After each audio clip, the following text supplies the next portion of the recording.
സെബിയുടെ chairperson ആയിരുന്ന മാധവി പുരിബുച്ച് ആ സ്ഥാനം വഹിച്ചിരുന്നത് 2022 മാർച്ച് 1 മുതൽ 2025 ഫെബ്രുവരി 28 വരെയാണ്. അതായത് ഇക്കഴിഞ്ഞ മാസം അവസാനം വരെയായിരുന്നു അവരുടെ കാലാവധി.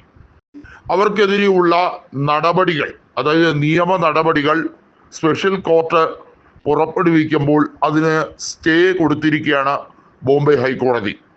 ബോംബെ ഹൈക്കോടതി പറഞ്ഞിരിക്കുന്നത് 4 ആഴ്ചയ്ക്കുള്ളിൽ അതിന് കൗണ്ടർ പെറ്റീഷൻ ഫയൽ ചെയ്യാനാണ്. അതായത് മാധവി പുരിബുച്ചിനും അതുപോലെ തന്നെ സെബിയിൽ ബോർഡ് അംഗങ്ങളായിരുന്ന മറ്റ് അഴിമതി ആരോപണ വിധേയരായവർക്കും കാലാവധി കൊടുക്കുന്ന രീതിയിലാണ് ഇപ്പോൾ ബോംബെ ഹൈക്കോടതി നടപടി എടുത്തിരിക്കുന്നത്. ഇതിന് പ്രതിപക്ഷം പറഞ്ഞിരിക്കുന്നത് ജുഡീഷ്യറിയിൽ എത്രമാത്രം ഇവർ ഇൻഫ്ലുവൻസ് ചെയ്യുന്നു എന്നുള്ളതിന്റെ തെളിവായി തന്നെയാണ്. അതായത് പ്രതിപക്ഷ നേതാവ് രാഹുൽ ഗാന്ധി തന്നെയാണ് ഈ വിഷയം ലോക്സഭയിൽ കൊണ്ടുവന്നത്.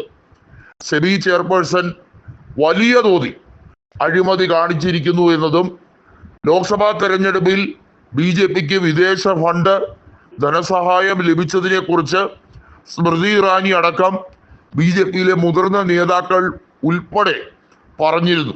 അതായത് മുഖ്യധാരയിലുള്ള BJPയുടെ നേതാക്കൾ, സാധാരണ പ്രവർത്തകരല്ല, മുൻകിട നേതാക്കൾ കൃത്യമായി പറഞ്ഞത് വിദേശ നിക്ഷേപം ലോക്സഭാ തെരഞ്ഞെടുപ്പിൽ BJP കൃത്യമായി ഉപയോഗിച്ചു എന്നുള്ളതാണ്. കോർപ്പറേറ്റ് അഴിമതിയാണ് അവിടെ നടന്നിരിക്കുന്നത് എന്നുള്ളത് വ്യക്തമാകുന്നതിന്റെ തെളിവ് കൂടിയാണ് ലഭിച്ചിരിക്കുന്നത്.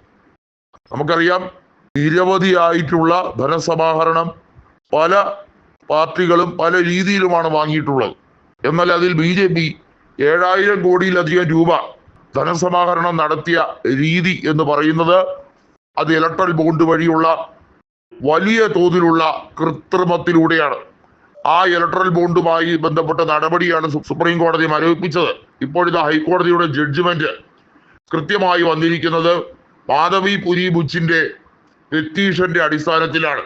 അവിടെ സെബി ഡയറക്ടർമാരായിട്ടുള്ള അശ്വനി ഭാട്ടിയെയും ആനന്ദ് നാരായണനും കമലേഷ് ചന്ദ്ര വാഷ്നയ്ക്കും അതുപോലെ തന്നെ 2 ബോംബെ സ്റ്റോക്ക് എക്സ്ചേഞ്ച് ഉദ്യോഗസ്ഥരായിട്ടുള്ള മാനേജിംഗ് ഡയറക്ടറും ചീഫ് എക്സിക്യൂട്ടീവ് ഓഫീസറുമായിട്ടുള്ള രാമമൂർത്തിക്കും അതുപോലെ തന്നെ പബ്ലിക് ഇൻട്രസ്റ്റ് ഡയറക്ടറായിട്ടുള്ള പ്രമോദ് അഗർവാളിനും വേണ്ടിയാണ് ഇപ്പോൾ ബോംബെ ഹൈക്കോടതി അവർക്ക് അനുകൂലമായിട്ടുള്ള വിധി ഇപ്പോൾ പുറപ്പെടുവിച്ചിരിക്കുന്നത്.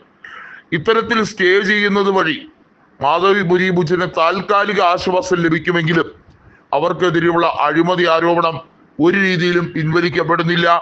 അത് ശക്തമായിട്ടുള്ള നിയമ നടപടിക്ക് കക്ഷി ചേരാൻ ഇന്ത്യൻ നാഷണൽ കോൺഗ്രസ് കൂടി തീരുമാനിച്ചിരിക്കുന്നു. അതായത് പ്രതിപക്ഷം ഐക്യകണ്ഠേന ഈ പറയുന്ന നിഴൽ കമ്പനികളിൽ മാധവി പുരിബുച്ചും അവരുടെ ഭർത്താവും ചേർന്ന് നടത്തിയ തട്ടിപ്പുകൾ, അതുമായി ബന്ധപ്പെട്ട് അവർ നടത്തിയ നിക്ഷേപം, അതുവഴി അവരുടെ സ്വാർത്ഥ താല്പര്യത്തിന് മാത്രം ചില കോർപ്പറേറ്റുകളുടെ ഷെയർസിന്, അതായത് ഓഹരിക്ക് വലിയ തോതിൽ അതിന്റെ ഫേസ് വാല്യൂ വർദ്ധിപ്പിച്ചതുമായി ബന്ധപ്പെട്ട കാര്യം, ഇതിനെല്ലാം മറുപടി പറയേണ്ടി വരും.